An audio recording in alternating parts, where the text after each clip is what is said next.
Jupiter और Saturn हमारे सौर मंडल में मौजूद दो सबसे विशालकाय ग्रह हैं जो पूरी तरह से गैस से मिलकर बने हुए हैं। सूर्य के बाद हमारे सौर मंडल के इवोल्यूशन और शेप देने में सबसे बड़ा हाथ इन्हीं दोनों ग्रह का रहा है। दोनों ग्रह का चक्कर 80 से ज्यादा छोटे और बड़े मून्स लगाते हैं जो कि हमारे सौर मंडल के भीतर दो मिनी सोलर सिस्टम का निर्माण करती हैं।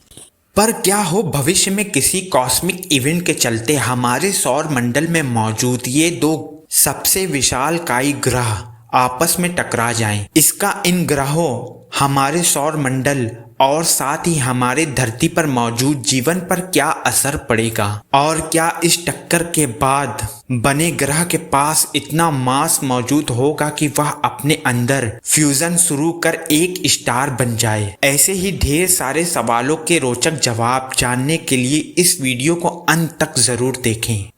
हमारे सौर मंडल में मौजूद ग्रहों को मुख्य रूप से दो भागों में बांट सकते हैं, जिसमें सबसे पहला है हमारे सौर मंडल के भीतरी क्षेत्र में मौजूद इनर रॉकी प्लैनेट्स, जिसमें मरकरी, वीनस, अर्थ और मार्स जैसे ग्रह आते हैं। वहीं अगर आप मंगल ग्रह के परे मौजूद एस्टेरॉयड बेल्ट को पार करते हैं तो उसके बाद आपको हमारे सौर मंडल के विशालकाय गैस जाइंट्स देखने को मिलेंगे, जिसमें जुपिटर, सैटर्न, यूरेनस और नेपच्यून जैसे ग्रह शामिल हैं। गैस जाइंट्स ऐसे ग्रह होते हैं जो मुख्य रूप से हाइड्रोजन और हीलियम जैसे गैसों से मिलकर बने हुए होते हैं। इनका कोर बेहद ही छोटा होता है, जिससे डेंसी बादलों की कई लेयरों से ढके हुए होते हैं।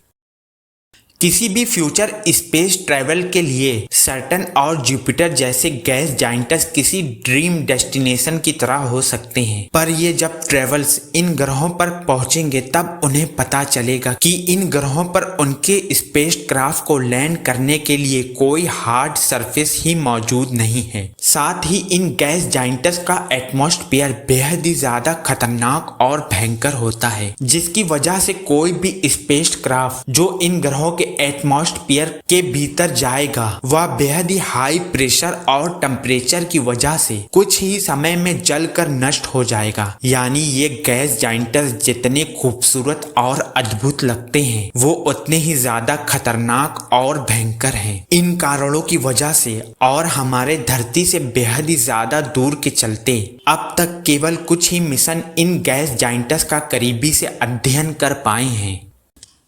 पर स्पेस एक बेहद ही अनप्रेडिक्टेड जगह है और हो सकता है कि भविष्य में किसी विशालकाय कॉस्मेटिक इवेंट जैसे गैलेक्टिक टिडल फोर्स, विशालकाय एस्टेरॉयड या हमारे सौर मंडल के समीप से गुजरते हुए रॉगी स्टार की वजह से भविष्य में इन दोनों ही ग्रहों के टकराने की स्थितियां बन सकती हैं। ऐसे में वैज्ञानिकों के एक दल ने ये जानने की कोशिश की है अगर भविष्य में ये दोनों ही ग्रह टकरा जाते हैं तो क्या होगा। इन दोनों ही ग्रह के टकराने की स्थितियों में सबसे पहले जुपिटर ग्रह शक्तिशाली ग्रेविटेशनल पुल की वजह से शनि ग्रह के रिंग इसकी ओर सबसे पहले खींचे चले आएंगे, जिसके बाद इन दोनों ही ग्रहों के एटमॉस्फेयर एक दूसरे से टकराएंगे, जिसके चलते काफी ज्यादा हीट और एनर्जी पैदा होगी और आखिरकार जुपिटर ग्रह के आगे शनि ग्रह घुटने टेक देगा और वह पूरी तरह से इसके अंदर समा जाएगा। जुपिटर ग्रह को इसके आकार के कारण एक फाइलेट स्टार भी कहा जाता है, क्योंकि आकार में हमारे आकाश गंगा में पाए गए कुछ सबसे छोटे तारे से भी कहीं ज्यादा विशाल है। जुपिटर ग्रह का डायमीटर करीब 1,40,000 किलोमीटर है। 1,20,000 किलोमीटर डायमीटर वाले तारे की भी खोज की है। कुछ लोग का सवाल यह होगा कि टक्कर के बाद बने इस नए ग्रह के पास इतना आकार और मास मौजूद है कि यह एक स्टार बन जाए। यहाँ जानने वाली सबसे पहली बात यह है कि